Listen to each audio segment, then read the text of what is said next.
가끔 아파트에서 수목 소독한다는 공지 있죠. 그래서 저층 세대, 아래층에서는 창문을 닫아달라 이런 안내도 나오는데요.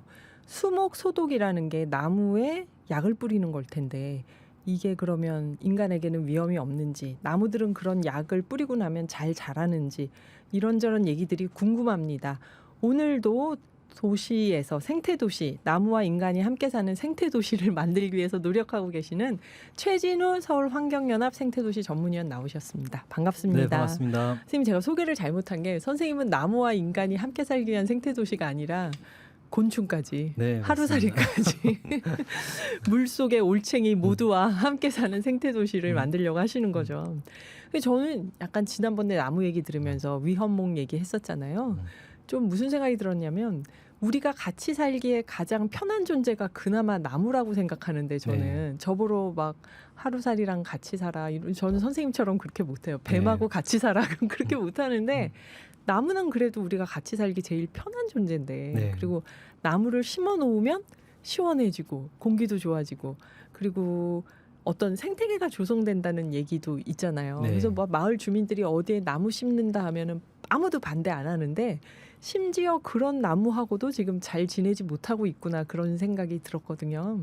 오늘은 아파트 수목 소독에 대해서 또 여쭤보려고 하는데요. 농약을 살포하는 게 맞죠, 이게? 네, 흔히 잘 모르시는 분들이 많은데요. 네. 수목 소독은 농약 살포이죠. 아. 네, 왜냐하면 소독이니까 네네. 우리가 늘 코로나19 시대 살면서 늘 소독과 방역에 익숙하잖아요. 네네. 그냥 나쁜 병균, 없애면 세균 되지. 없애는가 보다라고 깨끗하게 해준다라고 생각하는데 그 약품이 농약입니다. 아. 그 약품의 대부분이 살충제이고요. 살충제고요.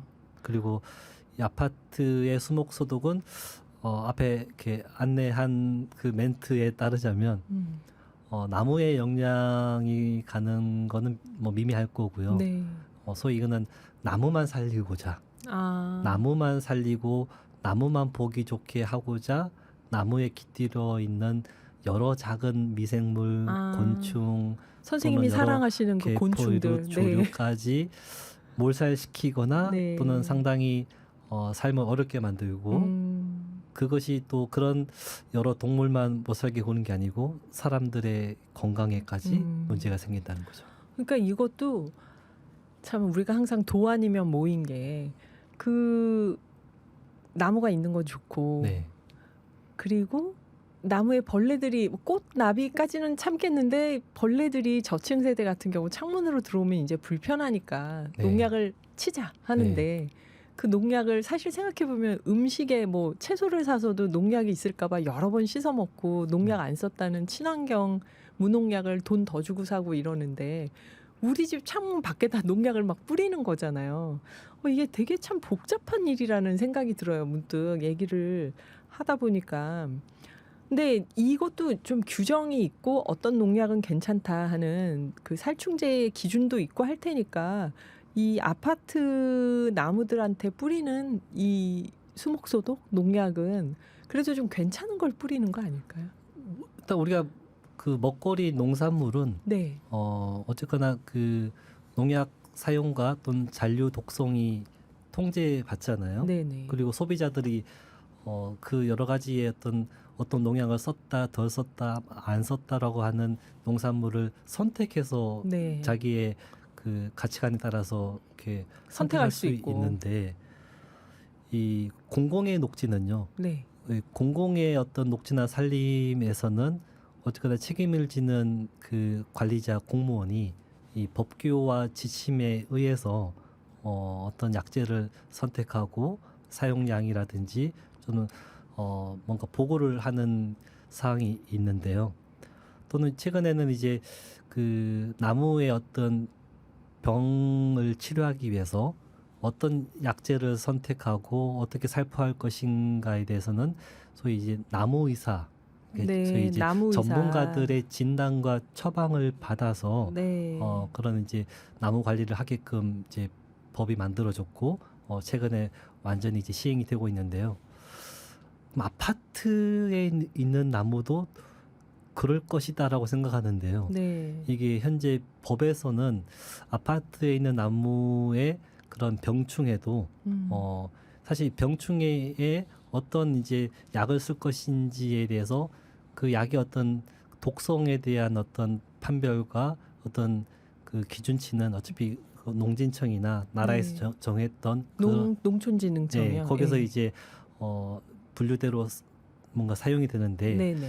이게 사유지잖아요. 아. 사유지에 속한 나무는 현재로서는 이제 그 나무의사나 전문가들의 진단과 처방이 그렇구나. 없이도 이 할 수 있는. 사유지의 소유자의 선택에 의해서 할 수 있게끔 되어 있거든요. 그래도 아파트 관리법이나 뭐 이런 거에 의해서 좀 규정은 돼 있지 않을까요? 그게 그냥 뭐 충분히 아마 그냥 조심해서 주의 깊게 하라는 정도인 거지. 소위 어떤 거냐면 어떤 건 쓰고 어떤 네. 건 쓰지 마라 이게 아닌 거죠. 모든 그 해충을 박멸할 수는 없거든요. 네. 네, 그거는 이제 어느 책을 봐도 다 그렇게 나와 있어요. 네네네. 근데 이제 우리 항상 뭐 저 모기가 있다, 파리가 들끓는다, 바퀴벌레가 있다, 또는 진딧물이 많다. 당연히 뭔가 줄여줘야 되잖아요. 근데 이제 이 농약이라고 하는 것이 화학 약품이기 때문에 잘 쓰면 정말 약이지만 그게 오남용이 문제잖아요. 그렇기 때문에 되게 좀 규제받고 통제돼야 되는데 이게 사실 그 나무의사 제도가 나오게 된 계기도 이 농약의 오남용 문제였거든요. 소위 이제 현장 가보면 이 방제 업체나 네. 그런 이제 대행하는 이제 업체에서 네. 일을 잘하기 위해서 또는 잘했다고 좀 칭송받기 위해서 하는 성과는 깨끗이 해주는 거잖아요. 네. 네. 벌레가 전혀 안 보여야겠죠. 그렇죠. 소독했는데 벌레가 또 있으면 네. 이제 그러면 인원이 들어가니. 가장 확실한 거는 독한 농약을 여러 가지를 섞어서. 네. 왜냐하면 농약이라는 게 어떤 벌레에 어떤 그 나무에 좀 특화되어서 만들어진 것들이 있는데 네.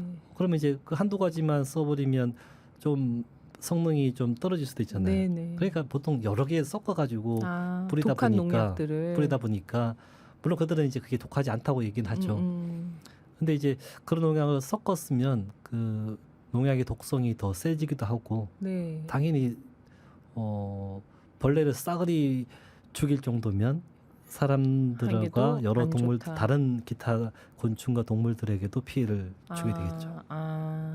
그래서 저희가 이건 좀 엉뚱한 질문이지만 우리 옛날 다큐멘터리나 뉴스 이런 거 보면 DDT? 네. 그거 막 소독약 뿌리고 가면 어린이들이 막 뒤쫓아가는 거 이런 거 필름에 나오잖아요. 네. 그건 큰일 날 일이었나요? 아니면 그 정도는 괜찮은 건가요? 안 괜찮죠. 안 그게요. 괜찮죠. 그 농약을 먹는 것보다 더 위험한 게 흡입하는 거거든요. 흡입하면 바로 폐로 들어가서 바로 이 농축이 되기 때문에 더 위험합니다. 네, 저도 어렸을 때 많이 하셨나요? 따라다녔었는데 그렇게 모기 옛날에 연막 사셨나요? 방제 예. 오토바이 뒤에 따라가서 막 그런 약간 냄새 맡는 걸 즐겨하게 했었는데 그 냄새 좋아하는 사람들도 있잖아. 네. 그러셨구나. 건강하시죠, 선생님? 네. 그나마 다행입니다. 농담입니다. 그래서 좀 이상한 건 그러면 그 농약을 막 아래층에서 뿌릴 때 창문을 열어놓으면 흡입을 할 수 있는 거네요. 지금 말씀 듣다 보니까. 네. 그 옆에 산책하다가도 흡입할 수 네. 있는 거고. 네. 보통 이제 그 아파트 게시판이나 엘리베이터에 그 언제 소독합니다라고 이제 게시를 하잖아요. 네네. 근데 저도 많이 봤고 그다음에 인터넷에도 한번 그 게시된 그 내용을 많이 봤었는데요. 네. 되게 그냥 어느 몇 월 며칠 몇 시경에 뿌릴 테니 저층 세대는 창문을 닫고 주차된 차량은 이동시켜 주세요. 네. 정도가 되게 일반적인 문구고요. 네네. 아주 조금 구체적인 경우는 이러이러한 약품을 뿌립니다.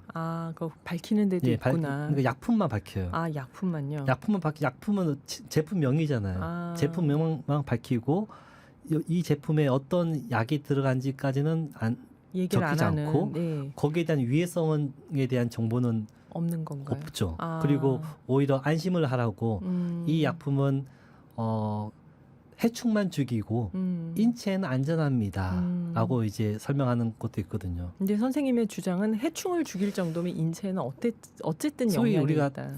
안전성에 대한 어떤 그 검토 기준이 네.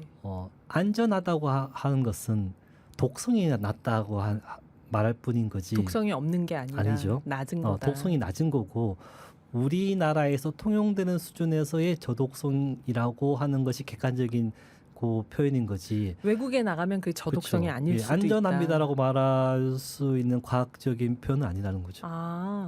이게 참 그렇네요. 그렇다고 수목 소독을 안 할 수는 없잖아요. 저층 세대에서는 분명히 불편함이 클 텐데. 네.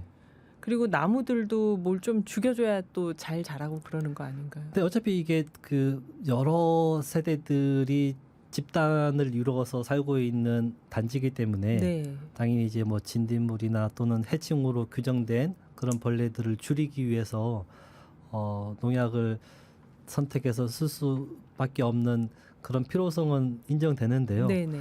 이게 되게 좀 엄정하게 농약이 선택이 되고 살포가 되고 관리가 돼야 되는데 그게 농약을 살포할 때만 창문을 닫고 있으면 다인 건지처럼 이게 받아들이잖아요.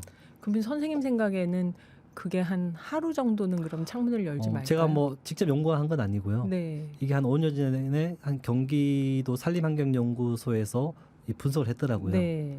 소위 이제 가장 많이 쓰는 그 농약 약제의 잔류 농약이 언제까지 가는지를 보니까 네. 48시간까지. 48시간. 네. 그러면 1, 2, 3층에서는 이틀 동안은 문을 안 여는 편이 네. 이 나무 있는 쪽으로는 그럼 그래야 되는 문만 닫고 열고 중요한 게 아니고 바깥에 농약을 살포할 때요. 나무가 높으면 엄청나게 고압으로 이제 그 물을 쏘아야 되잖아요. 에어로졸처럼. 왜 차를 피신시키라 하겠어요. 그렇겠네요. 그 농약에 묻은 물이 차에 떨어지는 거잖아요. 튀니까. 그러면 그 물이 나무에만 묻나요? 어린이 놀이터에도 묻고 지나가는 길가에도 묻고 또 그게 시간이 지나면 갈수록 또 나뭇잎에 묻어 있고 땅에 또 스며들겠죠. 스며들고. 네, 그러니까 적어도 짧게는 3일, 길게는 일주일 동안은 조심을 해야 되는 거죠. 그 마스크 쓰고 다니는 편이 좋을까요? 그러면? 마스크도 쓰고 다녀야 될 거고 네. 소위 우리가 우리 몸에 손에 그 접촉을 차단해야 되잖아요. 가급적 안 하도록. 네. 그리고 중요한 거는요. 어린이거든요. 맞아요. 네. 어린이들이나 개, 고양이 네, 맞아요. 이런 친구들 맞아요. 네, 그래서 그런 얘기를 많이 들었어요. 이렇게 오늘 수목 소독을 했고 창문을 닫았고 저녁에 반려견하고 산책을 나갔는데 돌아와서 애가 막 이제 구토를 하고 네. 되게 병원에 가고 왜 그럴 수밖에 없냐면요. 개들은 되게 좀 이렇게 낮은 단위에서 활발하게 나무랑 밀착을 하잖아요. 그렇죠. 우리보다 훨씬 네. 땅에 붙어서 다니니까. 그리고 막 이렇게 핥기도 하고 네네. 또는 배설도 하고 네. 하면서 아직 충분히 그 휘발되지 않는 독성이 있는 것을 쉽게 확 이제 네. 받은 거죠. 또 아이들은 또 지나가 보면 맨날 이렇게 나뭇잎을 만지잖아요. 맞아. 입에 빨기도 하고. 그리고 기본적으로 체면적인 우리가 어른들이 훨씬 크니까 네. 작은 아이들이나 더 작은 동물들은 네. 똑같은 독성이어도 더 크게 영향을 받을 것 같긴 또 해요. 아파트 단지 보면 또 길고양이 급식하는 경우가 많잖아요. 네네. 예, 그런 밥이 또 오염이 될 수도 있는 거고요. 이게 그러면은 주의사항, 마스크, 3일 동안 조심하는 것 이런 것도 있지만 기본적으로 약을 그러면 가급적이면 이렇게 독하지 않은 약을 써야겠네요. 그러니까 적어도 이제 독하지 않은 약을 사용량도 줄여야 되는 거죠. 사용량도 줄이고. 아까 이제 되게 그 위험한 관행이 여러 가지 네. 약을 섞어가지고 네. 많이 뿌려왔던 게 가장 박멸해 버리겠다 이러면서 네, 막 다 예. 뿌리는. 여태까지는 그런 업체한테 돈을 주고 맡겼을 때 깨끗이 일했습니다. 후련하죠. 예, 그러면. 그것을 뽐내기 위한 것이 가장 큰 이제 척도였기 때문에 네. 다소 좀 아직도 벌레들이 날아다니네요라고 하는 것을 우리가 순전히 받아들여야 되는 거죠. 그렇군요. 다 없애는 거는 결국 우리한테까지 피해를 주는 거기 네, 때문에. 왜냐하면 독한 약을 섞어서 많이 뿌리면 뿌릴수록 그 잔류 농도와 우리한테 접촉의 가능성은 더 많으니까요. 제가 저희 집에 지금 날파리가 한 마리 날아다니는데 네. 이거 뿌리지를 못하고 있어요. 선생님 네. 말씀 듣고 나서 손으로 막 이런데 며칠째 안 잡히고 안 죽어요. 그래서 제가 이걸 물로 한번 막 했는데도 걔는 날아가고 안 죽더라고요. 그래서 이 선생님 오시면 꼭 여쭤봐야겠다 했는데 그 뿌리지 말까요? 그래도 살충제를.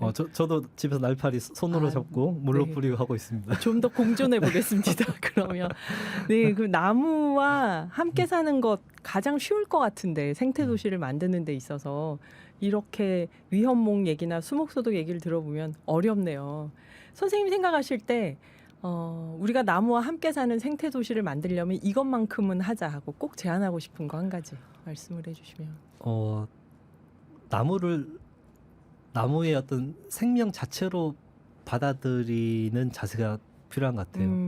나무가 있으니까 우리한테 그늘도 주고 뭐 탄소도 흡수하고 그 이상의 생명이 존재하고 한다면 나무가 있기 때문에 나비가 날아오고 매미가 있고 네. 벌이 생기고 그다음에 새들이 날아오는 거잖아요. 네네.